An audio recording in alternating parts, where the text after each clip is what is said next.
Want makeup that looks better for longer? Created at Smashbox Studios, the original photo finish smooth and blur primer smooths skin and blurs skin, helping makeup last hours and hours, on camera and off. It goes on smooth and stays exactly where you put it, thanks to a lightweight, oil-free, breathable formula.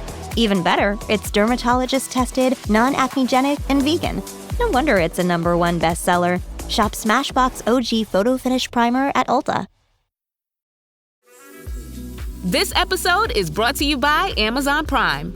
From streaming to shopping, Prime helps you get more out of your passions. So whether you're a fan of true crime or prefer a nail-biting novel from time to time, with services like Prime Video, Amazon Music, and fast free delivery, Prime makes it easy to get more out of whatever you're into or getting into. Visit Amazon.com/Prime to learn more. This episode is brought to you by JCPenney. Yes, JCPenney. And if you've been there recently, you know it's the place to go for jaw-dropping looks at brag-worthy prices. They've got something special for every style and budget, not to mention rewards and deals that make finding those hidden gems even sweeter. If you already shop JCPenney, you're already in on the secret. But if not, it's time to ask. Wait, am I sleeping on JCPenney? Shop JCPenney.com. Yes, JCPenney. Did you hear those ads at the beginning of this podcast? If you don't want to ever hear those again, feel free to join us on Patreon, Supercast, or Apple subscriptions. Links will be in the show notes. Explicit content is found in this episode, so listener discretion is advised. Welcome back to True Crime Cases. I'm your host, Lanie. If you're listening to this episode, you are probably no stranger to true crime. Many high-profile murders show us that aside from domestic violence, men often kill their partners because they want their wives out of the way for their new girlfriends. Scott Peterson allegedly killed his wife Lacey Peterson because he had a girlfriend. Chris Watts had a girlfriend on the side and killed his entire family. Today, we look at 2 other cases of men who found the grass to be greener on the other side. Okay, on to the show.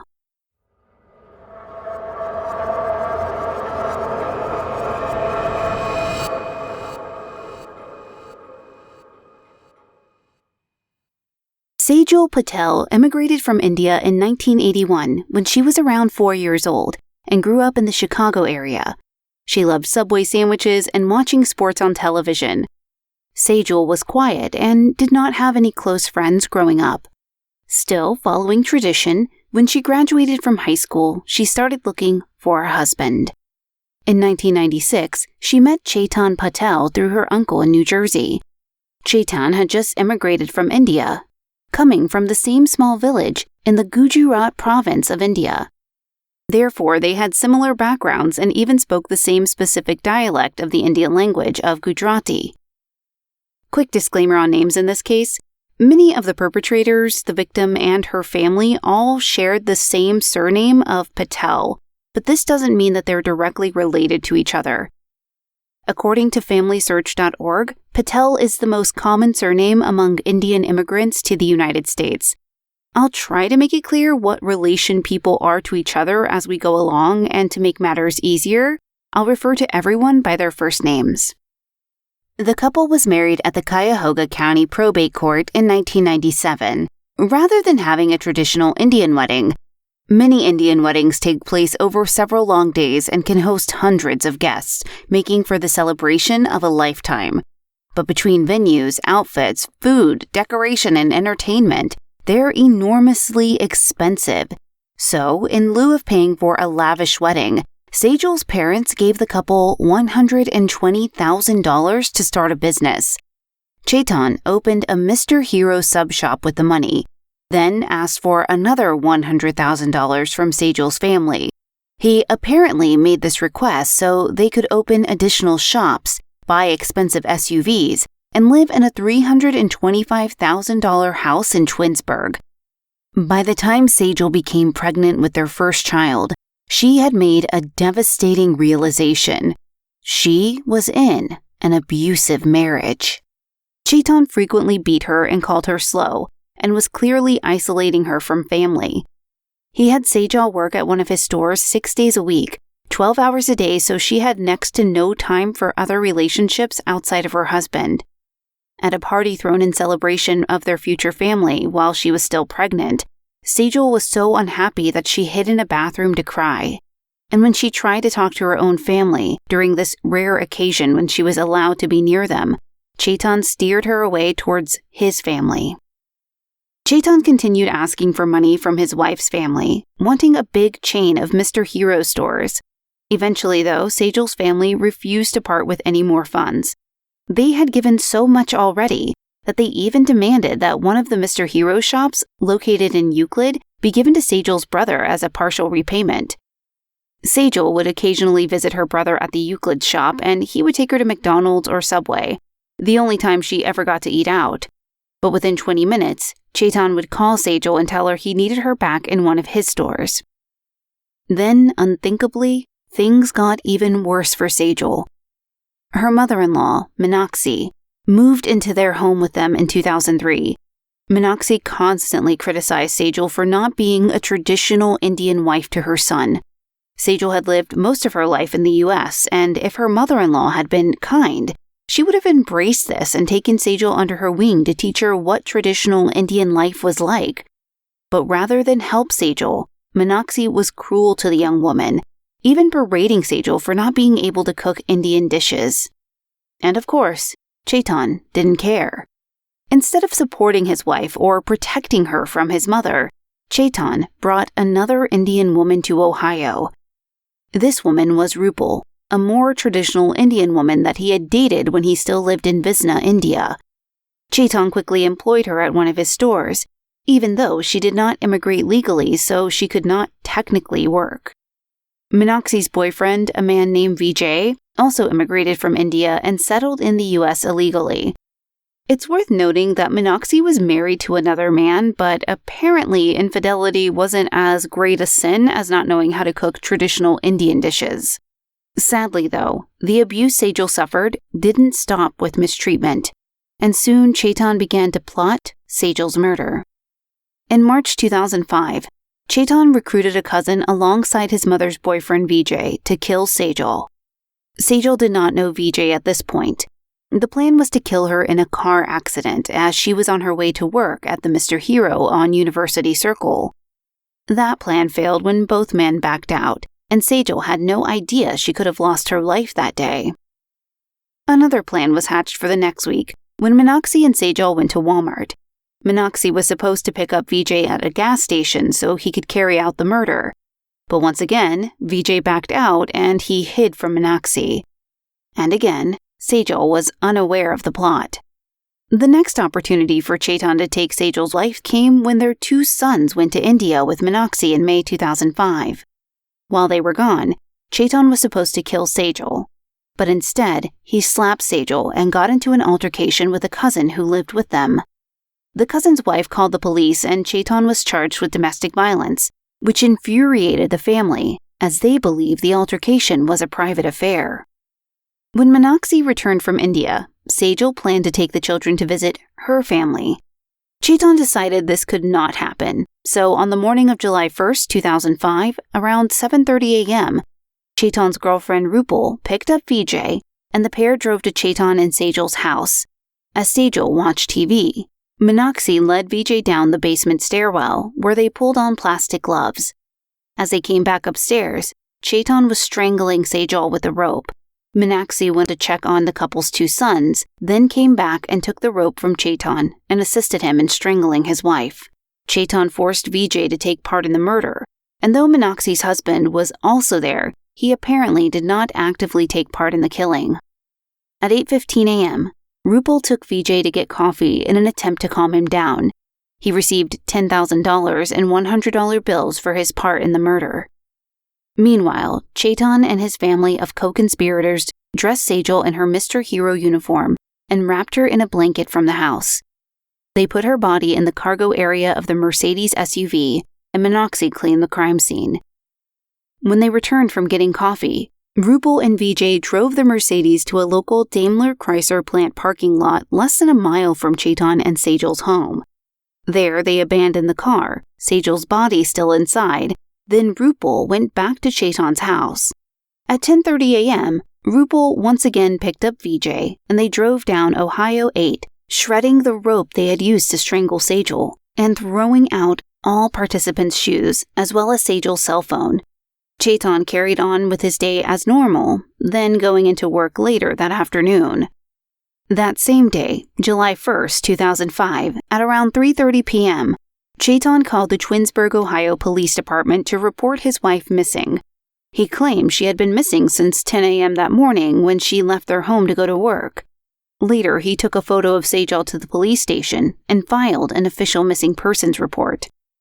The next day, Saturday, July 2nd, Chetan called the police again at around 12:30 p.m., saying he had found Sejal's Mercedes in the parking lot on Ohio 82. He told police he did not approach the vehicle. When Officer Brian Donato arrived at the parking lot at 12:32 p.m., he saw what looked like a pile of sleeping bags or blankets in the rear cargo area.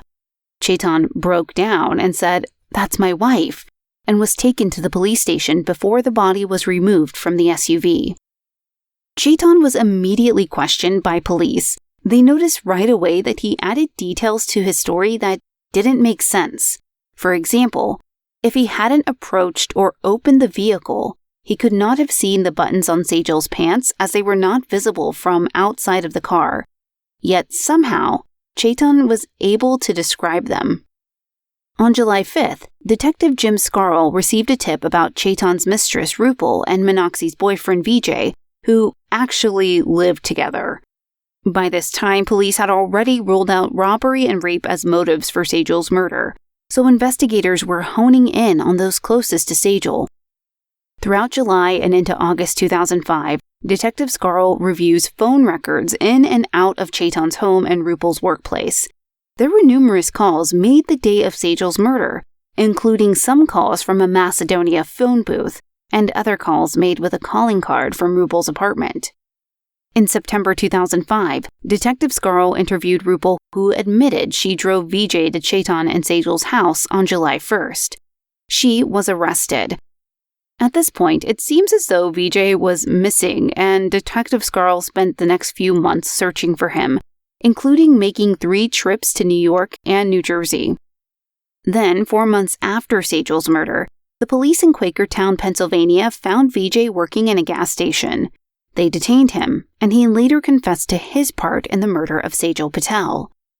It would take almost 2 years for Sejal's murderers to see justice. In May 2007, Rupal pleaded guilty to 1 count of murder and was sentenced to 15 years to life in prison. She and Vijay also gave detailed statements about the day of the murder and agreed to testify against Meenakxi and Chetan. Because of the cooperation of their affair partners, on June 19, 2007, Meenakxi and Chetan were both arrested and charged with aggravated murder. On Friday, July 13, 2007, Vijay Patel pleaded guilty to aggravated murder and was sentenced to life in prison with parole eligibility after 20 years. A jury found Chetan and Meenakxi guilty of aggravated murder, tampering with evidence, and gross abuse of a corpse on November 20, 2007. Chetan received 30 years to life in prison, while Meenakxi was sentenced to 25 years to life. According to her father, Sejal was a quiet, nice lady. She did whatever they said. Unfortunately, because of a language barrier and the isolation Chetan imposed on her, there was not a lot found about her personally. She liked movies and Subway and loved her 2 sons. Although adultery was not the only motive for the murder of Sejal, the problems escalated dramatically after Rupal had moved to Ohio and resumed their relationship with Chetan. Our next case also involves another instance of a husband committing adultery, hooking up with one of his employees, and murder.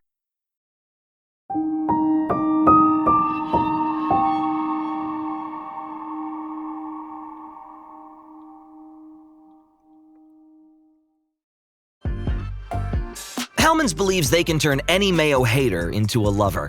So, if you know someone who thinks mayo equals bland, show their taste buds the truth and challenge them to try Hellmann's flavored mayo. With irresistible flavors like Hellmann's spicy mayo, garlic aioli, chipotle, and Italian herb, they'll be eating their words. Challenge haters to try Hellmann's flavored mayo and get them to eat their words. Learn more at hellmanns.com/eatyourwords. The Twisted Tale of Amanda Knox is coming to Hulu. In 2007, Amanda Knox was studying abroad in Italy. She had no idea her dream would turn into a nightmare. Inspired by the actual events of her wrongful conviction and 15-year fight for freedom, watch the new Hulu original series, The Twisted Tale of Amanda Knox, on August 20th. Streaming on Hulu and Hulu on Disney Plus for bundle subscribers. Terms apply. Now at Chipotle, our all-new Chipotle Honey Chicken brings Chipotle heat with a touch of sweet. Seared smoked peppers and savory Mexican spices, blended with a hint of pure honey for a perfectly balanced sauce. All combined with fresh, tender chicken hot off the grill, served up in your favorite burrito or bowl. New Chipotle Honey Chicken takes heat and sweet to a whole new level. But it's only at Chipotle for a limited time. Order now in the app for pickup or delivery. Chipotle, for real.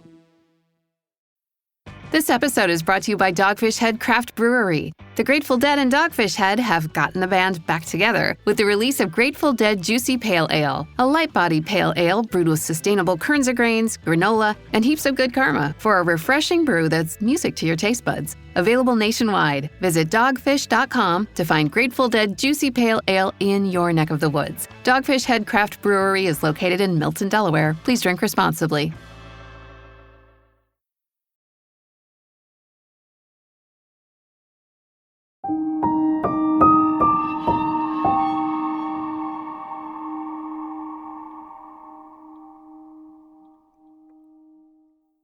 On Saturday, July 18, 1959, police responded to a call of shots fired in the exclusive country club neighborhood of West Covina, California. When they responded, they found a victim lying near a trail between two homes. The victim had been shot once and was unresponsive. 19-year-old Swedish exchange student Marie Ann Lidholm was living with and working as a maid for Dr. R. Bernard Finch and his wife Barbara Jean Finch in their house at 2750 Lark Hill Drive. According to Marie, Dr. Finch and Barbara had been estranged since May, with Barbara staying in the home while Dr. Finch moved into a West Covina hotel. The Finch family was a little bit confusing. Barbara's first husband, Lyle Daughtery, was now married to Frances Daughtery, Finch's first wife. Barbara had 2 children, an 11-year-old daughter from the previous marriage and a 6-year-old son with Dr. Finch. Dr. Finch had 3 children with Frances, but allowed Lyle to adopt all 3. It isn't clear where Barbara's children were on the night of July 18th. Marie told investigators that during the daytime of July 18th, Barbara left the house to play tennis at around 2:30 p.m. Marie had heard her return to the house late that evening as expected, but then a few moments later she heard the voices of people quarreling, followed by Barbara crying out for help. When Marie ran into the garage and turned the lights on, she saw Barbara lying on the cement floor, bleeding from a cut on her forehead. Dr. Finch was standing over his wife. When Finch saw Marie, he ran towards her, grabbed her by the face, and shoved her head into the wall. The shove was so aggressive that the impact left a dent in the drywall. Marie said she nearly passed out and barely knew what was happening, and the next thing she heard was a gunshot. Marie unsteadily got to her feet, and Finch ordered her and Barbara to get into Barbara's car. But instead, Barbara ran off towards the neighbor's house, where Finch's parents happened to live. Finch ran after her, leaving Marie alone, an oversight that gave her the opportunity to run inside and call the police. Then, while she was on the phone with the police, she heard another gunshot. When police arrived a little after midnight, they discovered the body of 33-year-old Barbara Jean Finch on the lawn between the 2 houses. She had been shot once. The bullet had entered her right shoulder and continued on a downward trajectory into her chest. The white shoes she had been wearing were laying on the lawn about halfway between the 2 Finch residences. Dr. Finch was no longer at the scene.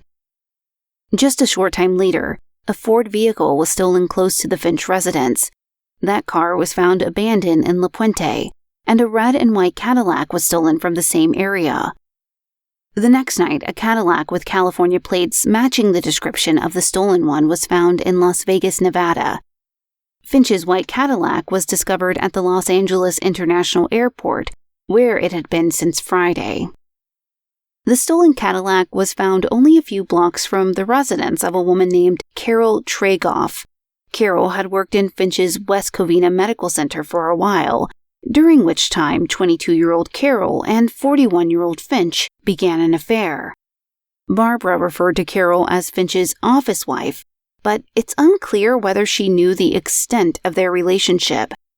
Carol herself had been married to James J. Pappas until January of 1959, and James believed that Carol and Finch had been having an affair as early as a year before Barbara's death. However, James also said he thought the affair was one-sided because Carol spoke so disparagingly of Finch. When James told her to stop going out with Finch, Carol said, "There's nothing between us. He's just a bald-headed old man." She called him an old Casanova.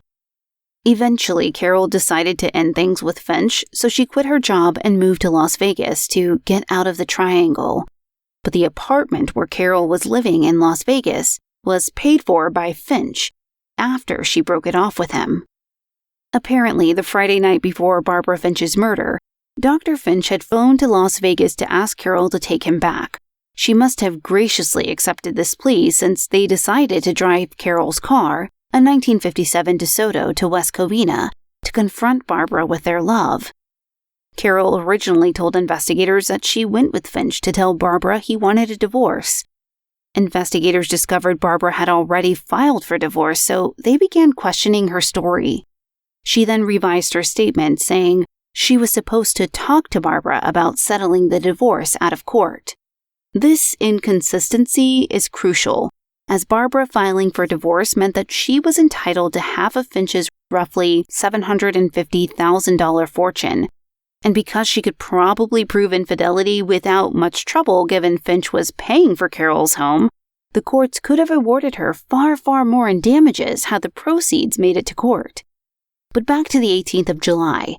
Carol told investigators that when they arrived at the Finch home and walked up to Barbara, Barbara became alarmed and pulled a gun from her purse.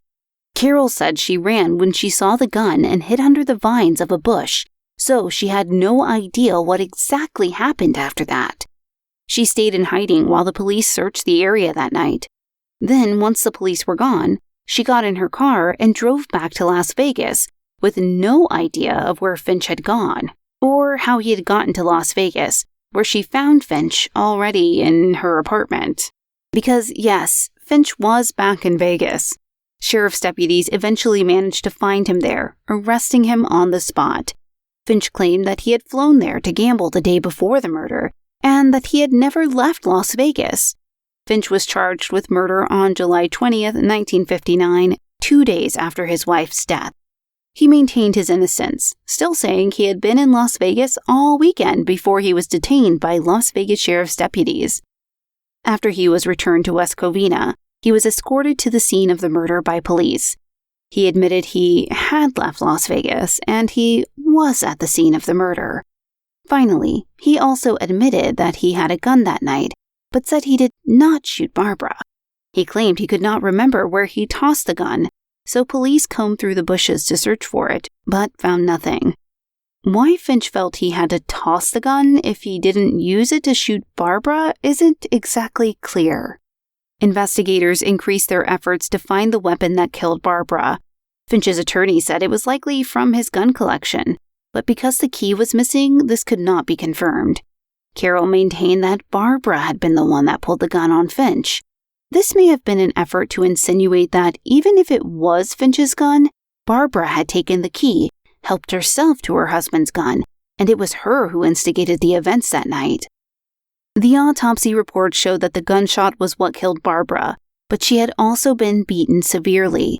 She had been struck hard enough to sustain a skull fracture, and that there were bloodstains in the garage and her car. She had been hit once in the forehead and behind the ear, leading investigators to believe she had been pistol whipped. Investigators said Barbara had clearly been standing when she was hit on the head, because the blood had run down her face and shoulders. As the investigation went on, Forensic tests indicated that Barbara was shot from no more than 6 feet away. Investigators also believe there was no way she could have run in 4-inch heels on a steep slope unless she was in mortal terror, something that would have been unlikely if she was the one with the weapon. On Friday, July 24, 1959, investigators also found an attaché case under the bushes of the Finch property. The contents of the case were not revealed until a later date, and all investigators said was that they were very significant. Police Chief Alan Sill said that the contents were not typical of what a doctor would carry, leading to public speculation that the case belonged to Finch. Raymond R. Finch, Dr. Finch's father, was the next-door neighbor whose home Barbara had tried to flee to before her death. Raymond was distraught that Barbara was just 10 feet away from their front door and safety when she was killed. He said his son was sick and overworked, and that he hadn't been right for the last 3 or 4 months, saying, quote, "He should have been put away before this awful thing happened." Raymond believed his long hours at work were to blame, saying, "You can't just work 12, 13, 14 hours a day at surgery without cracking up." He also revealed his son had been seeing a psychiatrist twice a week since May. When Dr. Finch was returned to the scene again to assist in finding the gun, he spoke briefly to his father, telling him, "Dad, what you said about me in the papers is not true. Don't worry about me." Barbara's father, Walter Reynolds, also spoke to reporters, telling them Finch was just a playboy who was always running around. He scoffed at the reports that Finch was mentally unstable, saying he hoped Finch got the gas chamber for killing his daughter. Finch was unsurprisingly denied permission to attend Barbara's funeral. Superior Court Judge Louis Drucker, along with George Kemp, Chief Trial Deputy in the District Attorney's Office, said that it was highly irregular and improper for a man accused of killing his wife to attend the wife's funeral. During the funeral services for Barbara, Dr. Alan Cheeseborough spoke. Cheeseborough was the assistant pastor of the First Presbyterian Church of San Diego, but also an odd choice as he had once been Dr. Finch's doubles partner in a tennis tournament. This choice becomes more inappropriate when you hear what Cheeseborough had to say about Finch, quote, "The doctor was very aggressive, strong-minded, and intense in everything he did. He had a wonderful nature that would erupt now and then in jagged bluntness, warm reproach, or hot hatred." Cheeseborough did have glowing things to say about Barbara despite his apparent appreciation for Finch. He said she was the essence of charm, cheerfulness radiated from her face. To be in her presence was to feel joy and delight. He praised her tennis ability as a God-given feminine grace and talent. Many of her young, attractive friends attended her funeral and sobbed throughout. They were mainly people she played tennis with at the country club. During Finch's hearing on July 28, 1959, investigators revealed the contents of the attaché case that had been found on the Finch property. It contained an 8-inch steel knife, 2 coils of rope, 12 .38 caliber bullets, a flashlight, a pair of surgeon's white rubber gloves, a container of Secono tablets, elastic bandages, syringes and hypodermic needles, gauze compresses, bottles containing antiseptic solution, and sedative fluid for injection, and a cotton pad. The case was actually found by Finch's father the day after the murder. Carol Tragoff testified at the hearing the next day. When she finished her duties, she was arrested on suspicion of murder in connection with Barbara Finch's death and immediately taken to jail. It was also revealed at this hearing that Barbara had left her estate to Dr. Finch. Her will had been signed just weeks before she filed for divorce and before her murder. Most of her $100,000 estate went to Finch, but she did leave a mink stole and diamond watch to her daughter. Evidence eventually surfaced that Carol had been more involved with Barbara's murder than she wanted to admit. Apparently, she had been searching for 2 tough men to kill Barbara, so she and Finch could keep their hands clean. One of the men Carol contacted, John Patrick Cody, admitted to taking $1,400, but said he was just stringing them along for the money. The other man was called Richard Cacey. A childhood friend of Carol's, Donald Williams, alerted investigators to the situation. The state charged both Finch and Carol with first-degree murder and requested a double trial. They also announced the intention to seek the death penalty for Finch. This really should have been a cut-and-dry case at trial. Not only was there evidence of an affair and a financial motive for the murder, but Marie Ann Lindholm, the young Swedish woman living in the Finch home at the time, had written letters to her mother, detailing that Finch beat his wife and threatened to hire someone from Vegas to kill her. But it wasn't. Dr. R. Bernard Finch and Carol Tragoff first went to trial in December 1959, with the process finishing in early 1960.